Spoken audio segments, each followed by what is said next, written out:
Hi, welcome to Richard Kabili YouTube channel, and for today's tutorial, I will be teaching you on how to add contacts and silence notifications personal focus on iPhone X.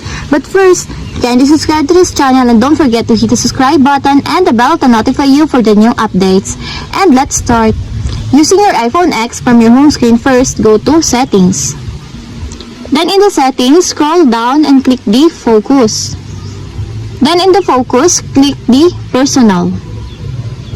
Then in the personal focus, choose people under the silence notifications. Then after that, under the silence notifications from, you will see a positive sign. And all you have to do is just click it to add the contacts that you want. For example, I want to add Rain on the silence notifications. Then all you have to do is click it until there's a check mark on the side.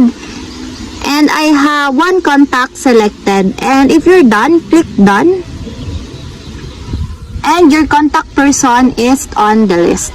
And that's it. We have successfully added contacts and silence notifications personal focused on iPhone X. If you have a question, kindly comment down below and don't forget to hit the subscribe button and the bell to notify you for the new updates. And thank you for watching.